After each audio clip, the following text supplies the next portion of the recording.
Bonjour tout le monde et bienvenue à une toute nouvelle émission de Whisky et compagnie. Pour la dégustation d'aujourd'hui, nous avons le Laphroaig Quartercass.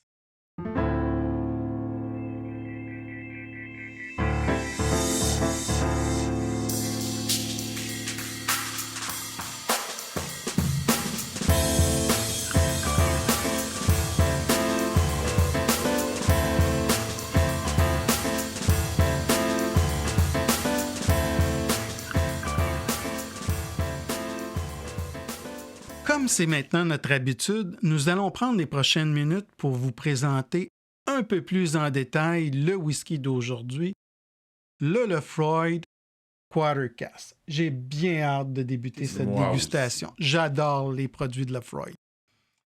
Alors, Laphroaig est l'une des distilleries de whisky les plus emblématiques d'Écosse.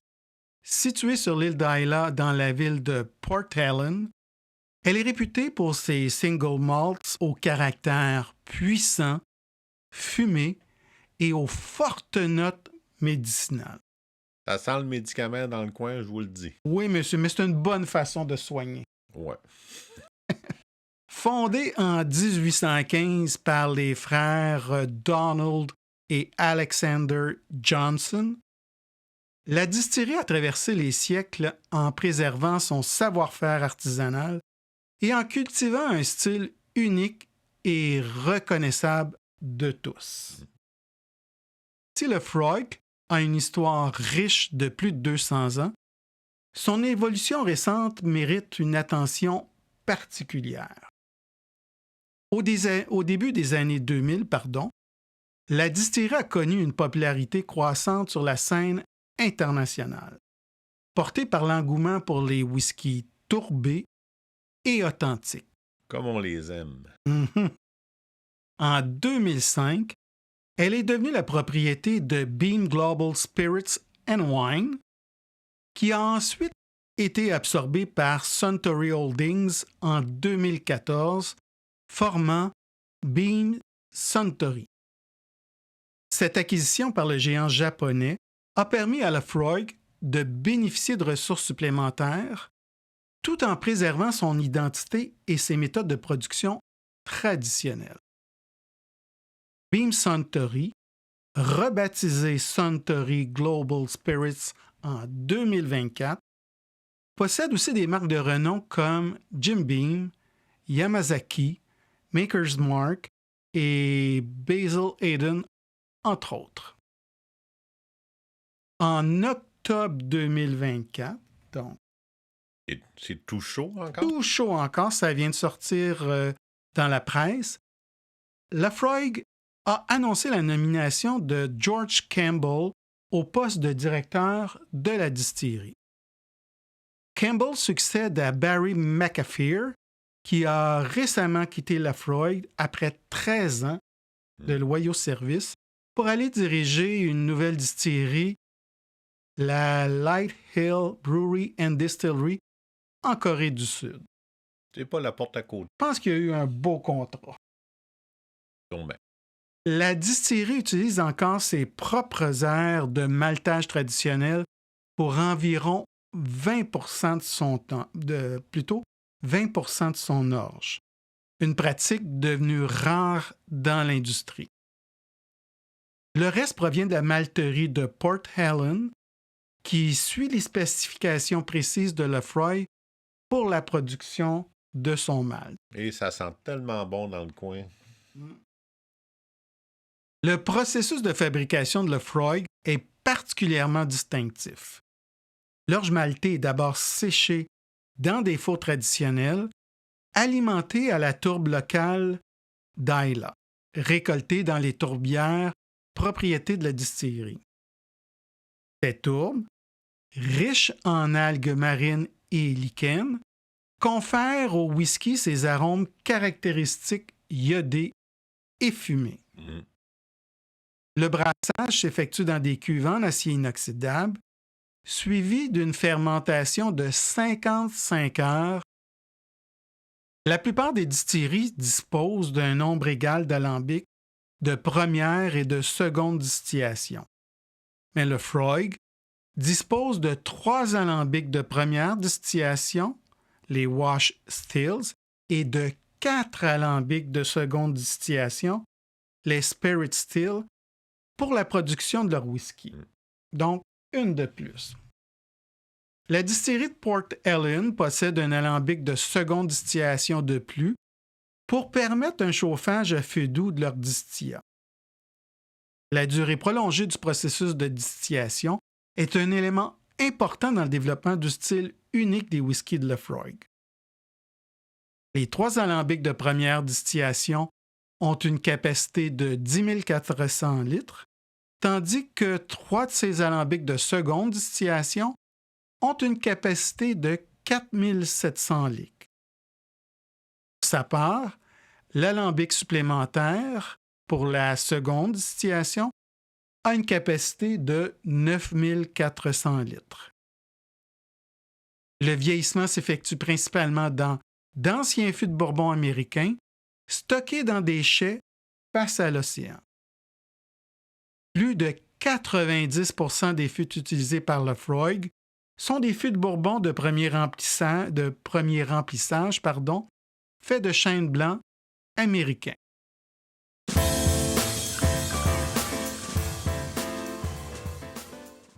Au niveau de l'étiquette de cette bouteille, celle-ci indique bien les informations propres à Laphroaig.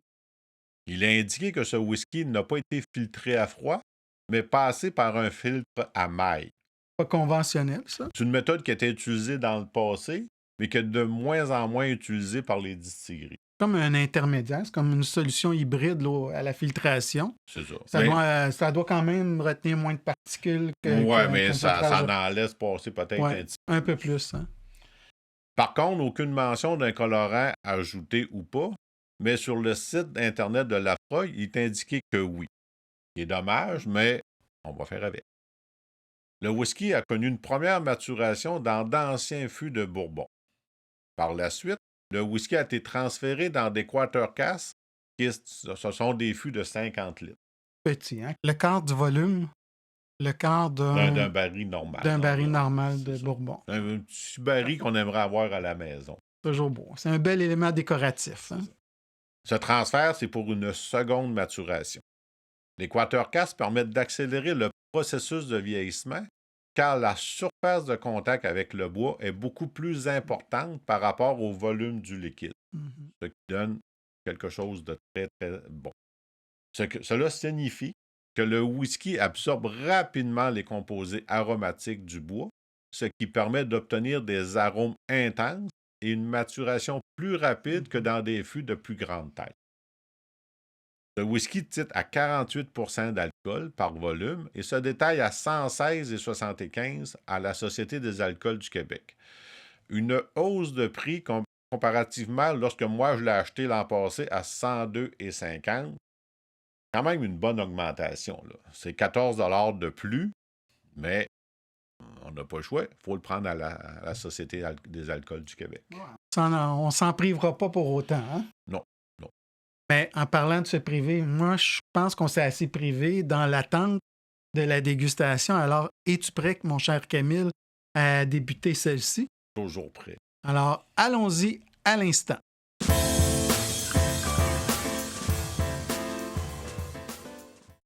C'est maintenant le temps de partager avec vous ce moment de dégustation avec notre Laphroaig Quarter Cask. Es-tu prêt, mon cher Camille, à débuter notre dégustation? Toujours prêt. Moi. Alors, je t'invite à prendre ton verre. On va commencer par une analyse visuelle. Un beau jaune clair doré là, dans un premier coup d'œil. Là. Effectivement. Avec quand même une belle densité comme liquide. Je vois beaucoup de larmes qui s'écoulent sur les parois du verre. Des larmes fines, je te dirais. Oh ouais. Es-tu d'accord? Comme j'ai déjà dit, un beau verre pleureur. Un beau verre pleureur. Et... Mais ça colle là, au verre. Là, oui, clairement. À 58 %, là, on voit que... 48. 48, excusez. Pardon, oui. 48 %, ça reste quand même une belle viscosité. Oui, je vois même des arches qui se forment. Là. Quand j'incline mon verre, je vois vraiment les résidus d'alcool qui forment une arche sur les parois du verre. Les gouttes restent collées. Oui, oui, ils sont nombreuses. Alors, c'est un annonciateur de belles choses habituellement. Allons-y au nez. Au nez, mon cher.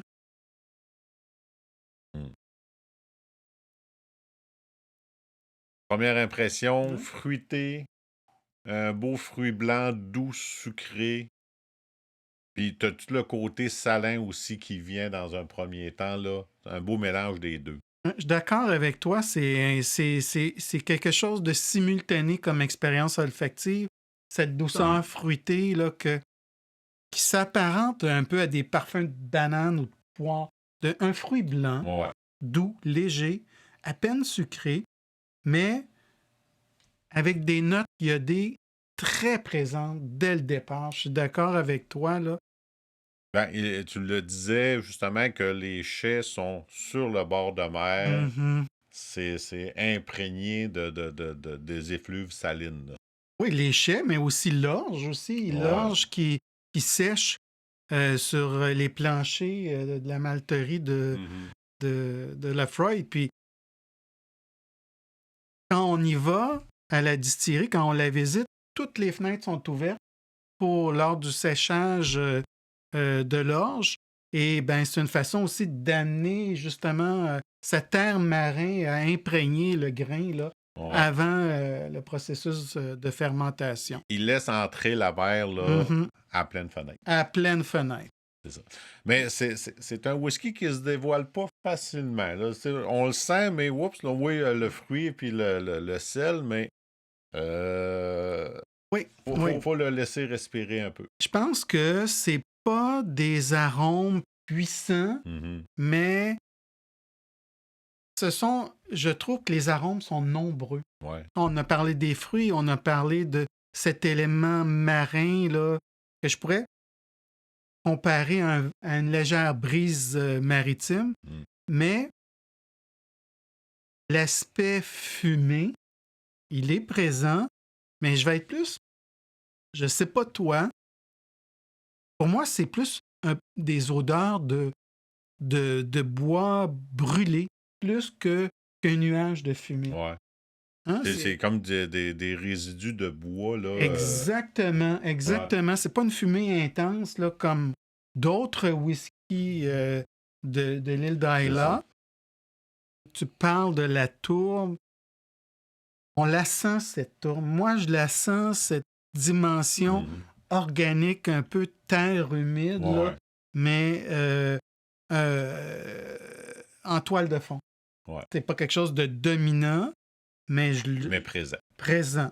Puis, dans le fond, c'est la tourbe d'Ayla. Hein? C'est peut-être ça que j'arrive à identifier sans être capable de vraiment le confirmer avec certitude, mais cet élément organique-là, il est présent dans le quarter cask. Mais ça prend un petit peu de temps avant de pouvoir déceler un peu les différentes arômes. Comme là, je vois le miel là, qui se laisse se découvrir un peu, qui vient rajouter le petit côté sucré. Mais comme qu'on dit, tout est subtil, tout est très doux, là. Toi, t'es dans le miel. Moi, je vais être plus dans des arômes de biscuits. Des biscuits au beurre. Peut-être accompagnés d'un parfum de vanille. Des biscuits à la vanille, là. T'es un gars de biscuits, toi. C'est peut-être, oui, mais je pense que la contribution des fûts de Bourbon, premier remplissage, là, donne cet élément vanillé, biscuit au whisky, au quarter cask. Non, mais ça reste au nez, là. C'est un charme, là. Puis je veux revenir sur le fait que tu parlais d'un whisky qui était peut-être un peu discret au plan olfactif, un petit peu timide. Si je compare, c'est pour chacune des émissions qu'on fait ensemble, on les prépare, on fait une dégustation au préalable, puis souvent on est chacun chez soi, puis on ouvre la bouteille, on se verse un verre, on fait la dégustation quelques journées avant. Une belle préparation. Une belle préparation, mais on n'a pas...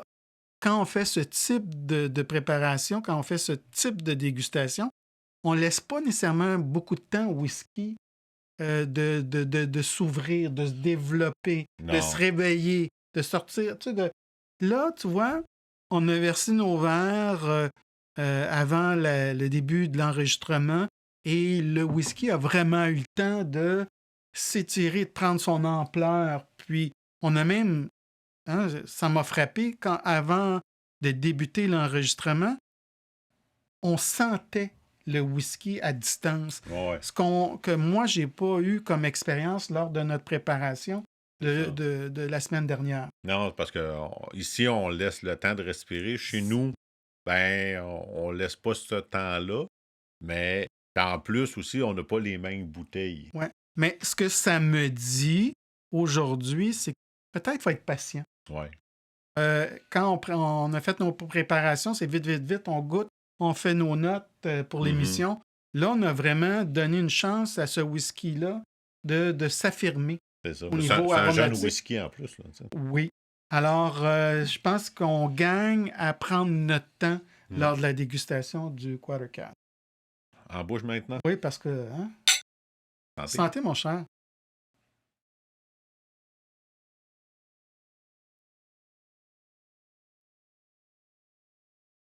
OK. Là, d'emblée, ce que je peux vous dire, on voit que c'est un jeune whisky,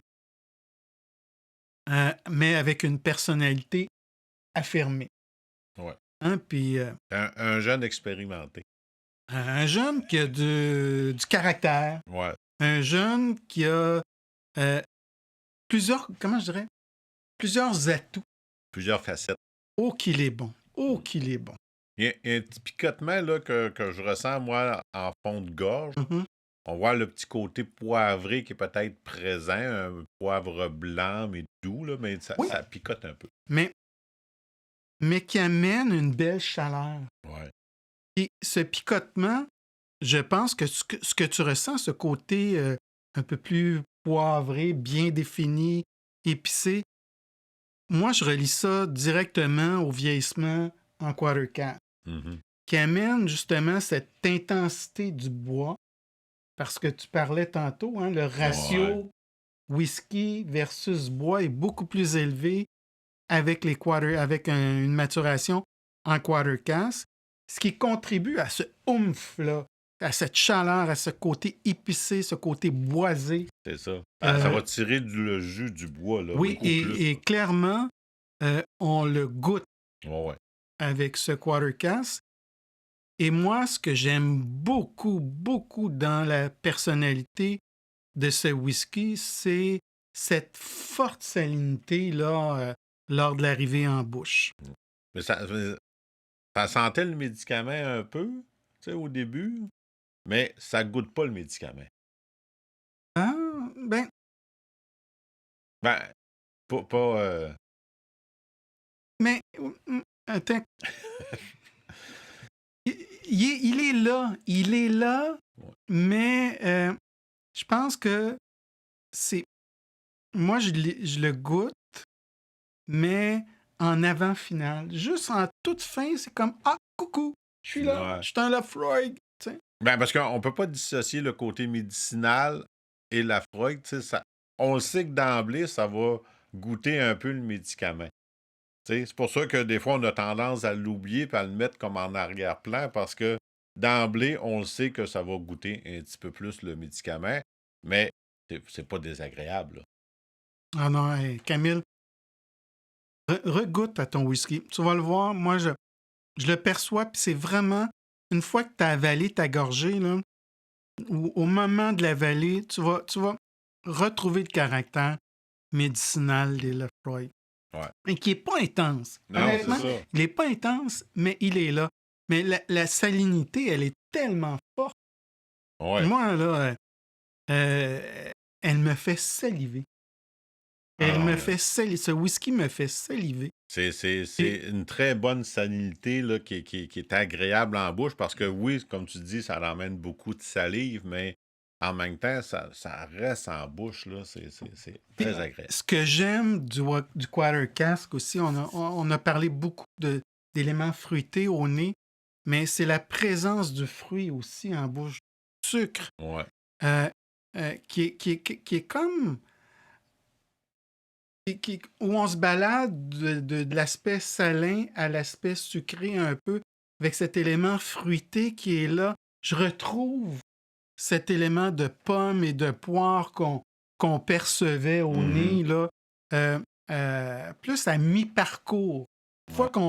qu'on arrive on est dans l'appréciation de la salinité, là, on découvre, il y a une perspective de plus, celle de la dimension fruitée.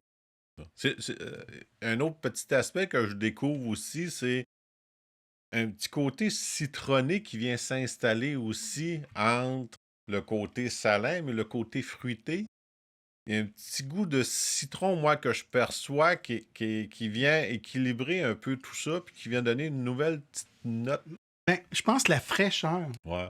Il y a comme une légèreté de l'être, là. Il y a une fraîcheur dans ce whisky. Et là, tu vois, je suis rendu comme à ma 3e ou 4e gorgée. Et là, je suis prêt à laisser aller le côté salin du whisky et d'arrêter d'en parler parce que ça me frappe Mhm. beaucoup. Puis je vais te parler de l'élément fumé, l'élément tourbe. Ouais. Là, je le goûte plus. On dirait que l'aspect fumé prend du temps à s'installer lors de la dégustation en bouche. Et à un moment donné, cet élément de fumée prend toute la place. Cette fumée de tourbe, elle est omniprésente là, euh, en avant-finale et je la sens là, qui va être une partie importante de la finale. C'est comme si elle serait poussée un peu par les airs salins. Oui, c'est une belle image où il y a comme une acclimatisation au sel. On a apprécié le fruit, cet élément de fraîcheur que tu as parlé du citron. Et là, Mhm. pouf, la fumée dit hey, voilà, je suis là, C'est ça. n'oubliez-moi pas. C'est un peu. Moi, je suis originaire du bas du fleuve, puis tu sais, avec la marée qui monte. Ah, on dirait pas avec l'accent. Je me Euh, demandais d'où ça venait cet ouais, moi, accent-là. non, Non, vous le ça, savez maintenant. Là. mais ça vient pas du lac Saint-Jean, c'est du Bas-Saint-Laurent. Mais quand la marée monte, tu sais, t'as une odeur de varette et de salin qui monte en même temps, mais s'il y a un feu de camp en avant de tout ça, là, qui est poussé par ces airs-là, c'est un peu ça que je ressens, moi, dans mes expériences passées, mais Mhm. qui vient tout envelopper un peu toute l'arôme puis le goût de ce whisky-là. Et c'est vrai ce que tu dis. Je trouve que c'est une belle image. Puis ça donne le goût d'aller dans le bas du fleuve. Hein? C'est un bel... Trois C'est ça. pistoles, Trois c'est ça? pistoles. Trois pistoles. Vous vous trompez pas. C'est ça. Ils ont un très bon fromage. Euh, bon, tu me fais perdre mes idées. OK. Ce que j'allais dire aussi, c'est que en fin de parcours, Mhm. je ne sais pas si comme toi, mais l'élément boisé, tannique, ressort lors de la dégustation du whisky. Ben, on s'en sort pas avec le Quatercast. Ben, exactement.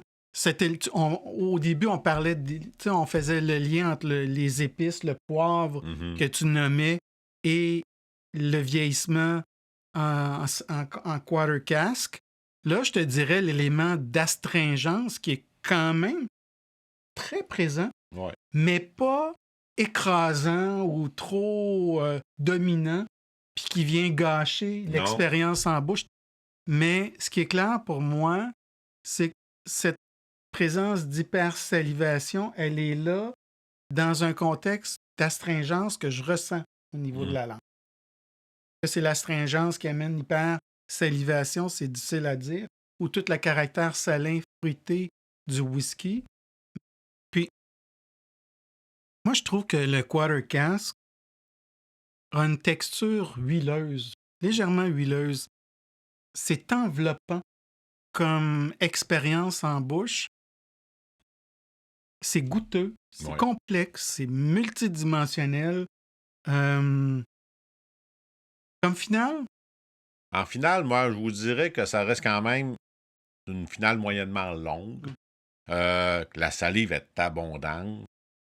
On ressent que ce whisky a maturé en Quatercast parce que le chêne dégage ce qu'il a à offrir.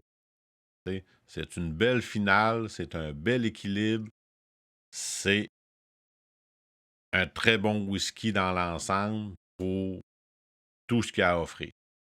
Écoute, pour moi, là, avant que je m'étouffe, pardon, euh,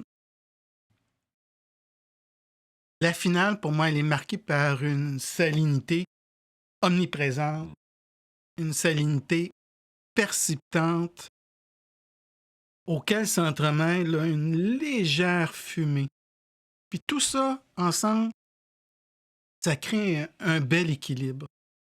Un beau mariage de la fumée et du sel.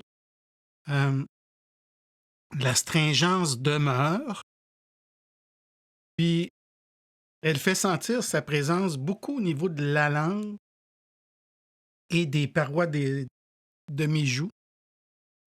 Mais cet élément d'hypersalivation qu'on nommait fait durer les saveurs en bouche. Cet élément de salive, la salive, c'est un conducteur et un conducteur des saveurs, mais ça vient aussi amplifier chacune des saveurs. Puis cette présence de salive l'abondance de salive en bouche, fait que l'expérience de la finale est encore plus longue. Ah, ça reste en bouche longtemps, là. Oui, clairement, ça va chercher tout ce qu'il y a dans ce whisky. Très agréable.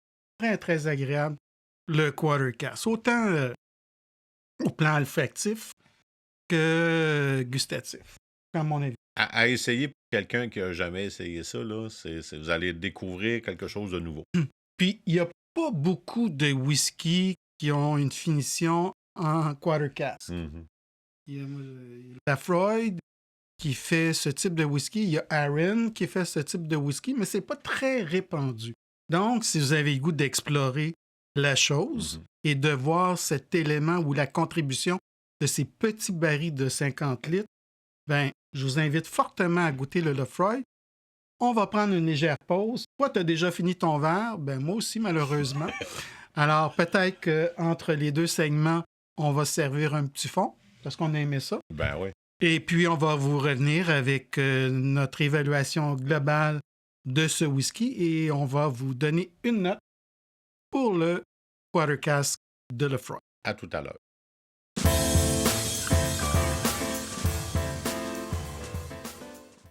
Alors, nous voici rendus à notre segment appréciation et notes. Alors, Didier, je vais te laisser commencer. Dis-nous qu'est-ce que tu penses de ce whisky et quelle note que tu vas lui donner. Parfait. Ça ne te dérange pas, je vais prendre une autre petite gorgée pour m'aider à organiser ma pensée. Là. Toujours bon.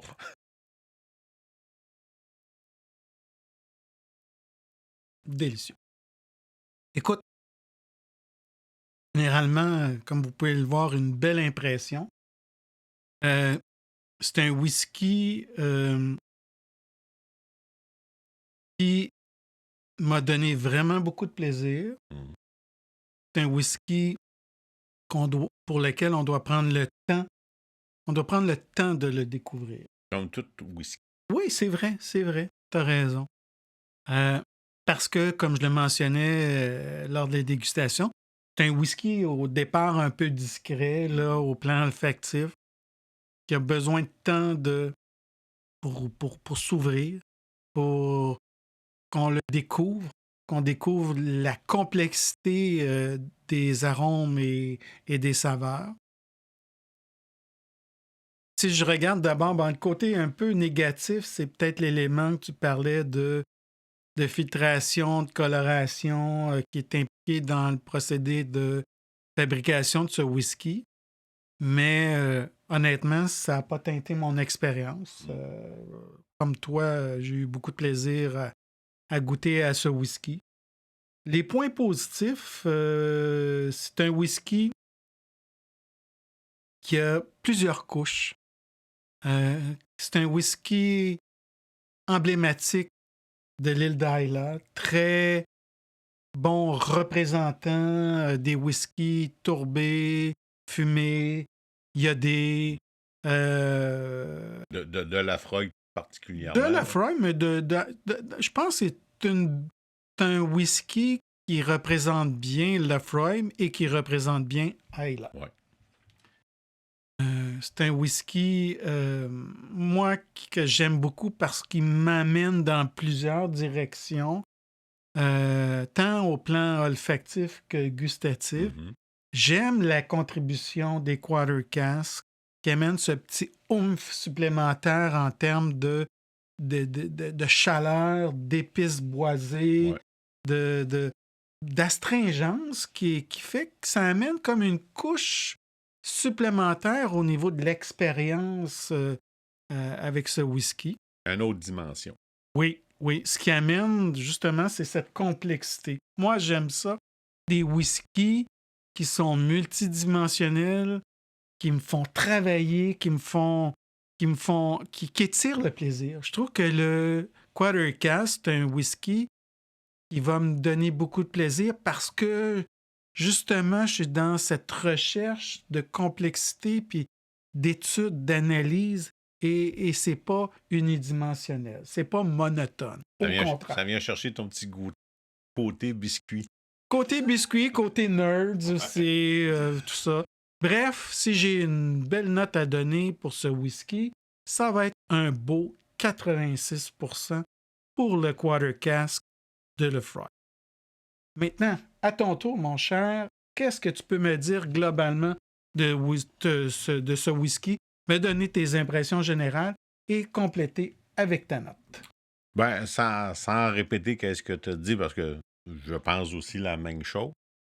C'est un whisky qui se boit très bien, qui emmène une particularité qu'on ne retrouve pas dans d'autres whiskies à cause du Quarter Cask, qui n'est pas négligeable, mais qui emmène quelque chose de positif en plus. Moi, ce que je trouve dommage, c'est vraiment la hausse de prix de 14 $ par rapport à l'année dernière. Là. Je ne la comprends pas, celle-là. Là. Mais, que voulez-vous, on va faire avec. Je pense que c'est pas mal pareil pour l'ensemble de l'industrie du whisky. Là. Les gens remarquent que plusieurs des whiskies qu'ils aimaient ont augmenté énormément de prix dans les dernières années. Oui, mais en un an, là, les prix ont quand même augmenté de beaucoup. Ce que j'aime aussi, comme tu le disais, c'est tout le côté multidimensionnel qui est très présent. Tout l'ajout du Quarter Cask qui emmène un plus dans l'expérience de ce whisky. On ne peut pas faire fi du Quarter Cask. Je pense qu'on fait avec et pour notre plus grand plaisir. Pour, comme j'aime tellement le dire, pour l'ensemble de l'œuvre. Moi, je vais y donner un 85 à cause que, tu sais, il y a d'autres Laphroaig qui sont pas meilleurs, mais... Que toi, tu préfères. Qui sont différents. Oui, qui sont différents. Qui sont différents, mais que le Quarter Cask est aussi bon, mais, tu sais, quand je pense au Sherry Cask, au Carchess, etc., tu sais, ça l'emmène à une autre échelle de valeur, mais je lui donnerais un 85.5. Mais c'est une note plus que raisonnable, Camille. Essaye pas de trop te justifier. Il n'y a personne qui va pleurer, j'espère. Mais j'ai de l'air sévère, mais... Non, mais écoute, c'est bon comme note, là. Ouais, c'est bon, mais moi, je l'adore, tu sais. J'ai pas eu de regret à acheter cette bouteille-là. Et je vous la recommande de l'avoir dans votre collection.